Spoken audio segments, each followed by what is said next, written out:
안녕하세요 여러분, 연우초입니다. 오늘 드릴 얘기, 많이 시청해주셨던 솔라팜에서 만난 남자들에 대해서 얘기를 해볼 건데요. 그때 희망편에 대해서 얘기를 해본다고 말씀드렸었죠.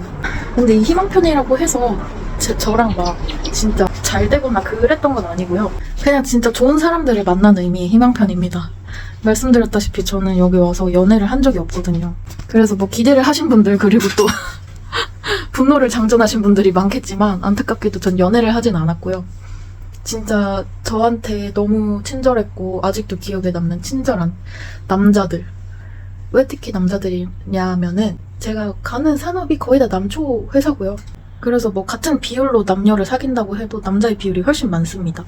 그리고 1편이 남자였던 만큼 약간 좀 연장선으로 남자의 얘기를 해보는 거지, 뭐 전에도 말씀드렸다시피 남자만 골라 사귀고 그러는 사람은 아니에요.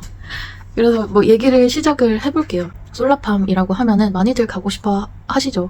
돈 말고도 얻을 수 있는 것들이 너무 많습니다. 너무 재밌고요. 경험도 쌓을 수 있고, 그러다 보니까 뭐 언어도 되고, 진짜 삼박자를 골고루 갖춘 산업 같아요, 솔라팜이라는 게.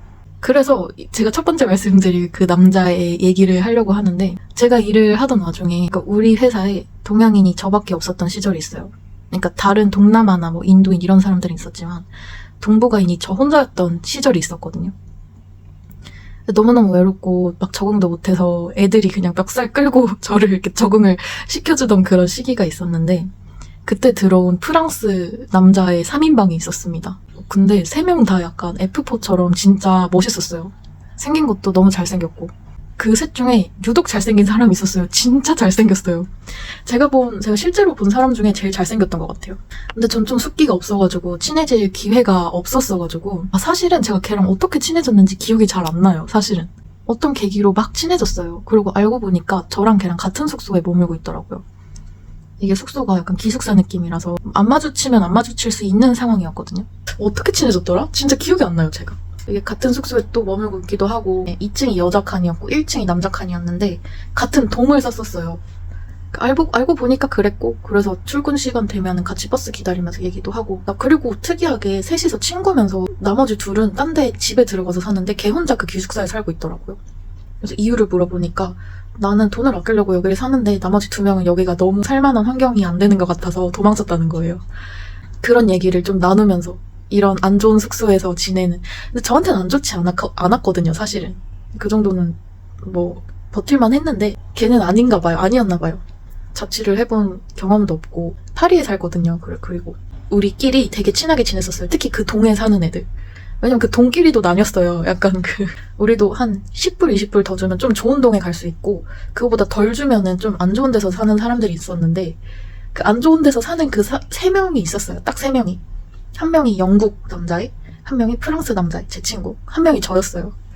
그래서 그 셋이 진짜 친하게 지냈어요. 아직도 생각하면 좀 흐뭇하고 좀 행복한 기억밖에 없어요. 그 숙소 이름이 잭이라고 할게요. 잭스 하우스 이런 거였거든요. 팀 잭스 하우스 막 이런 식으로 해가지고 셋이서 진짜 막 이렇게 막 뭉쳐서 다니고, 출근할 때도 같이 하고 퇴근할 때도 같이 하고, 막 남들이 막 주말마다 모여가지고 펍에 갈 때 그냥 우리끼리 한번 놀자 해가지고 그 숙소 앞에서 테이블에서 막 피자 시켜놓고 술이랑 한잔하고, 막 우리 셋 중에 한 명 방에 들어가가지고 우쿨렐레 치면서 막 노래하고 막 그랬거든요. 그러니까 입꼬리가 내려가질 않네요. 너무 즐거운 기억이었어요, 그때. 진짜 다시 올 수 있을까 싶을 정도로 진짜 저한테는 소중한 기억이었었습니다. 그리고 그 전에 말씀드렸다시피 서로 좋아하는 애가 있어서 도움 줬다는, 걔가 사실 그 프랑스 남자애거든요. 사실은 말은 간단하게 했지만 그 둘도 그렇고 저랑 그 다른 남자애도 그렇고 좀 뭔가가 있었어요. 말은 그냥 간단하게 그때 했었지만 그런 얘기도 나누고 서로 막 도와주고, 서로 막 큐피드가 되어줄게 막 이러고. 그 팜 안에 드라마가 진짜 많아요. 하루 걸러 하루 생겨요. 말씀드렸다시피 로맨스도 많고 이런저런 상황이 많은데, 저를 안 좋아하던 사람이 한 명 있었어요, 그 팜에. 근데 그 사람이 제 친구였던 그 프랑스 남자랑 막 친해지고 싶어 하는 거예요. 왜 그러냐면 진짜 잘생겼거든요. 근데 제가 막 저 사람이 날 싫어해 막 이런 험담을 굳이 하지 않아도 우리 둘 사이에 흐르는 그 미묘한 약간 그 스파크가 있었는지 그 프랑스 남자도 눈치를 챈 거죠. 제가 그 얘기를 진짜 안 했거든요. 나 저 사람이랑 사이 안 좋아 이거를 아무한테도 얘기를 안 했어요. 걔가 볼 때 의아한 상황이 생겨서 저한테 물어본 거예요. 둘이 막 뭐 무슨 일 있냐 그래가지고 사실은 다들 사이 좋은 줄 아는데 사실은 둘이 사이 안 좋다 그러니까 아 그러냐면서 뭐 자기는 사실 이미 눈치를 채고 있었다고 그렇게 얘기를 하더라고요.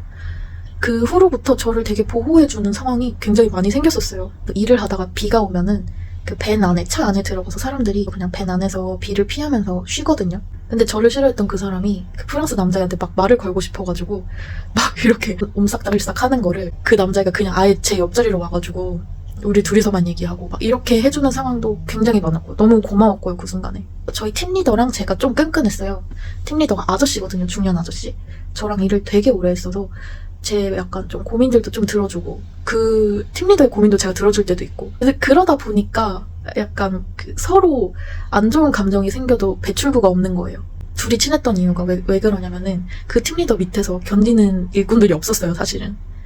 근데 견디는 사람이 저밖에 없었어요. 너무 말도 안 되는 부탁을 할 때도 있고 꼬장을 부릴 때도 있고 하지만 저는 버티다 보니까 둘이 좀 끈끈해졌는데 끈끈해지고 나서도 저는 짜증나는 순간들도 있죠. 근데 그 프랑스 친구가 그걸 알아주는 거예요. 약간 중재자가 돼주는 거예요 진짜로. 제가 어느 순간은 그 팀리더가 진짜 말도 안 되는 부탁을 저한테 한 거예요. 좀 일손이 부족한 상태였단 말이에요. 그랬더니 저를 한 2명분의 1을 시키는 거예요. 그것도 되게 긴박하게. 그거를 하고 나서 첫날 하고 나서 그 프랑스 친구한테 가서 막 푸념을 했어요. 오늘 팀리더가 나한테 무슨 일 하라고 했는지 알아? 그러면서 제가 사실 눈물이 그렁그렁했어요. 눈물을 흘리진 않았지만 나 진짜 여기 그만두고 싶다고. 그랬더니 걔가 진짜 무슨 흑기사처럼 나타나가지고 우리 팀으로 들어온 거예요. 자기가 자원을 해서. 그리고 일을 하는데 제가 일하는 그 2인분의 일을 하는 모습을 걔도 보게 된 거죠. 저도 이렇게 말했어요. 야 이거 봐라 나 하는 거 봐라 이러면서 나 웃기지 막 이러면서 이렇게 처음에는 하는데 하면 할수록 제가 너무 힘들고 너무 불만이 많이 생겨서 아침에는 웃었던 그 상황이 나중에 되니까 아 이게 좀 심각해진 거예요. 짜증도 나고 나만 이 일을 이렇게 해야 되지 싶은 거예요. 제가 그 일이 끝나고 야, 너 봤지? 이게 말이 된다 생각해? 이거 진짜 개 쓸데없는 개 멍청한 짓이라고 제가 이러면서 막 궁시렁궁시렁 됐더니 제 그 프랑스 친구가 팀리더한테 가서 둘이서 막 이렇게 얘기를 하면서 가요. 그때 걔가 무슨 얘기를 했냐면은 제 얘기를 해줬다는 거예요. 진짜 연우초 진짜 일 열심히 하지 않냐고 그랬더니 그 팀리더도 좀 감동이었던 게 진짜 일 열심히 한다고 내가 이렇게 제안하는 거 중에 그 연우초가 거절한 거 한 번도 없었다고 하면서 제 프랑스 친구가 제 칭찬을 막 이렇게 유도를 해줬다는 거예요. 그 순간 또 감동을 또 받아가지고 걔가 원래 계획이면은 프랑스에서 자기 진짜 친한 친구가 온다고 해가지고 걔랑 여기 호주 로드트립을 계획을 한다고 차를 사가지고 그때도 막 저 드라이브 시켜준다고 그 동네 막 이렇게 운전하면서 막 얘기하고 차 대놓고 그 차 라이트 하나만 켜놓고 진짜 거의 해 지고 막 진짜 배고파질 때까지 우리가 얘기만 몇 시간 동안 막 하고 그랬었어요. 진짜 재밌었어요. 그런데 걔가 그 무슨 일이 있게 돼서 그 친구랑 약속한 로드트립을 못하게 된 거예요. 그 차를 사는 것도 소용이 없게 되고 걔는 프랑스로 돌아가야 되고 이렇게 다 물거품이 흐지부지하게 됐어가지고 그래가지고 결국에는 걔는 그 팜을 진짜 갑작스럽게 한 예정에도 없이 하루 이틀 만에 바로 떠나게 됐어요. 근데 제가 그게 너무 슬픈 거예요. 모르겠어요. 저도 막 친구 이상으로 좀 의지를 했던 것 같아요. 그 순간에는. 누구는 뭐 이성적으로 서로 막 끌렸지 않냐 이렇게 생각하실 수도 있는데 확실히 그런 건 아니었고요. 서로 좀 의지를 했던 것 같아요. 그 순간에는. 그래서 걔가 막 안 좋은 일이에요. 사실은 그 떠났다는 이유가. 그래서 걔가 그 떠나기 전날에 너무 속상해하는 모습을 제가 보는데 저도 마음이 너무 아프고 그런 거예요. 그래가지고 제가 영어로 편지를 써서 행운의 그 10,000원을 제가 이렇게 딱 접어가지고 걔한테 줬어요. 그랬더니 메시지가 와서 너무 고맙다면서 자기가 그 행운의 $1를 항상 그 핸드폰에 넣어놓고 다니는데 제가 사실 그걸 보고 준 거예요. 이제 나는 이제 이거를 $1를 10,000원 이걸로 바꿀 거라면서 내가 여기 그 호주에 와가지고 진짜 많은 사람들을 만났지만 진짜 어메이징한 사람 중에 너도 껴있다고. 오늘 떠나는 날이거든요. 걔가 제 친구한테 연락이 온 거예요. 아, 일 끝나고 방에 들어올 때 방문에 걸려있는 거 꼭 확인해봐 이러는 거예요.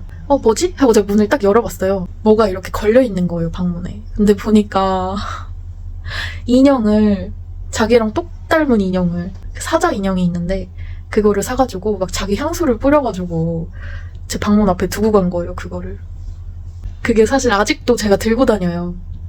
사실 제가 오랜 시간 백패커로 딱히 머무는 곳 없이 돌아다니다 보면은 짐이 너무 불어나서 이것저것 버려야 되는데, 사실 인형이라는 게 그닥 쓸모는 없어요, 생활에. 근데 차마 저거는 제가 어떻게 버리지 못하겠더라고요.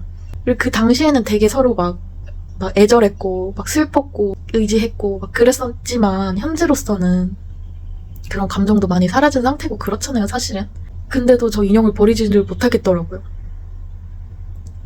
아무튼 제가 그 친구한테는 진짜 크게 감동을 받은 순간들이 많습니다. 나이가 진짜 어렸어요. 그때가 23살이었으니까 지금 이제 25? 나이 차이도 굉장히 많이 났지만 너무 성숙하고 제 친구로서 진짜 의지도 많이 대줬고, 아무튼 그랬습니다. 얘기를 하다 보니까 그때 그 기억들이 떠오르면서 되게 많이 보고 싶고 또 그런 애틋한 생각들이 많이 나네요. 지금 현재 우리 둘의 근황은요, 연락을 하고 있지는 않고요. 한 몇 달 동안 쭉 계속 연락을 했었어요. 그리고 그 후에 우리가 시간이 좀 많이 흐른 후에도 브리즈번에서 한번 만나서 밥도 먹고 했던 적이 있기는 합니다. 근데 그 친구는 아예 이제 프랑스로 돌아가 버렸고요. 거기서 직장 생활을 하고 있습니다. 그리고 저는 또 아시다시피 호주에 남아있으면서 너무나 바쁜 나날들을 보내고 있어서 너무나 다른 세상의 사람이 됐어요, 저랑 그 친구는. 그래서 뭐 둘이 서로 언제든지 연락을 하면은 반갑게 받아줄 수 있는 사이긴 하지만 지금 현재로서는 연락이 뚝 끊긴 상태입니다. 그래서 아마 제가 프랑스에 가거나 그 친구가 한국에 온다면은 당연히 만날 수 있지 않을까 생각은 합니다. 그리고 그 두 번째 남자에 대해서 얘기를 해볼 건데, 이 남자애는 제가 그 첫 번째 만난 순간이 똑똑히 기억나요. 언제였냐면 갑자기 우리 팜에 남미 애들이 확 들어온 적이 있어요. 한 진짜 10명 이상의 남미 워커들이 몇 주에 걸쳐가지고 계속 들어왔던 적이 있었거든요. 근데 그 중에 한 명이었는데, 그 친구가 사실은 그 친구예요. 저를 셧다운에 입문을 시켜준, 지금 WA에서 마이닝 셧다운에서 일하고 있는 제 아르헨티나 친구가 있거든요. 걔였는데, 일단 걔는 라이언 고슬링을 닮았습니다. 잘생겼어요. 그리고 한국 노래도 좋아하고, 그래서 둘이서 얘기를 막 많이 하고, 걔가 그 남미들이 마시는 마테라는 차가 있어요. 걔가 그걸 아침마다 돌려 마실 때는 막 저도 마시라고 막 이렇게 주고 막 그랬었거든요. 별 이유 없이 조금 호감인 상태? 근데 이성적인지는 뭐 그 순간 섞였을 수는 있어요. 솔직담배 토크를 하자면. 근데 어느 시점이 지난 이후로는 그런 마음은 서로 없었고요. 그냥 서로 진짜 친구인, 뭘 굳이 안 해도 어떤 행동을 하지 않더라도 서로 호감인 상태였습니다. 어느 기점을 시작으로 걔가 저를 굉장히 많이 챙기는 거예요. 둘이서 막 얘기도 많이 했거든요. 왜 그러냐면 퇴근하는 차를 같이 탔어요. 막 서로 미래에 대한 얘기도 하고 막 연애에 대한 얘기도 하고, 그리고 그 제가 앞서 말씀드렸던 그 숙소 팀 잭스 하우스 그 3명 있잖아요. 그 친구가, 그 아르헨티나 친구가 거기에 막 끼고 싶어가지고, 왜냐면 그 팀에 저도 있고 그 프랑스 남자애도 있고, 프랑스 남자애랑 저랑 그 아르헨티나 남자애랑도 친했거든요. 그러니까 자기도 막 그 팀 껴주면 안 되냐고. 제가 그 팜에서 필드에서 막 일하고 있으면은 누가 제 이름을 불러요. 누구야 막 이래요. 그래서 이러고 고개를 딱 돌리면 제 동영상을 이렇게 찍고 있어요. 무슨 아버지가 자기 딸 아이 그 5살 심부름 처음 시키는 것처럼 그랬었던 기억도 있고, 여차저차 막 이렇게 돼서 제가 팜에서 나오게 됐지만 그 친구는 아직도 호주에서 일하고 있거든요. 그리고 저랑 비슷한 산업으로 오기도 했고, 그때 같이 일했던 친구 중에 저랑 이렇게 비슷한 루트로 가는 친구가 그 친구밖에 없어요. 공교롭게도. 그래서 아직도 간간히 연락 많이 주고받고 있고, 그리고 연락할 때마다 막 보고 싶다고, 우리 언제 보냐고 막 이런 얘기도 막 많이 하고, 사적인 얘기도 많이 하고요, 그 친구랑. 그래서 굉장히 가까웠었습니다. 지금은 몸이 떨어져 있어가지고 막 그렇게 교류를 할 상황이 많이 없지만서도. 그래서 진짜 재밌었어요. 걔네들끼리 놀 때는. 제가 너무 그 팜에서 행복했던 순간이 있었는데, 언제였냐면요. 팀리더가 몰고 다니는 차가 있었거든요. 그 차에 자리가 부족해서 나 그냥 쟤네 차 타고 갈게 하고 다른 크루 차를 한번 탄 적이 있는데, 그 다른 크루에 누가 있었냐면은 제 프랑스 친구랑 그 아르헨티나 친구가 있었던 그 차였단 말이에요. 그래가지고 걔네 차를 타고 가는데 막 걔네가 막 한국 노래 막 불러주고 막 저도 막 신나가지고 막 이랬던 적이 있거든요. 그 차를 탔던 순간이 진짜 짧아요. 한 몇 분? 한 5분? 그 정도밖에 안 되는데 저는 그 5분이 진짜 호주살이에서 제일 행복한 순간 중 하나였습니다. 뭐 이 밖에도 만난 다른 소중한 인연들은 많지만, 제가 진짜 이 인생 중에, 호주 워홀 인생 중에 제일 기억에 남는 사람들은 그 둘이 전부인 것 같고요. 여러분들도 혹시나 기회가 된다면 솔라팜에 가셔서 이런 인연 만들어 보시는 거 너무 추천드립니다. 진짜 저는 그 기억으로 삽니다. 이렇게 지금은 혼자 돌아다니고 혼자 방랑자처럼 혼자 다닌다지만 진짜 외로울 때면 그때 기억으로 전 진짜 사는 것 같아요. 그때를 추억하면서 저처럼 이런 소중한 추억들 많이 만드셨으면 좋겠네요. 자, 그러면 오늘 이야기 여기서 마치고요. 다음에 또 재밌는 얘기, 또 워홀에서 만난 남자들 후속편이 남아있거든요. 이번에는 눈물편이 될 겁니다. 그때 그 이야기도 많이 사랑해주시고요. 다음에 또 찾아오겠습니다. 안녕.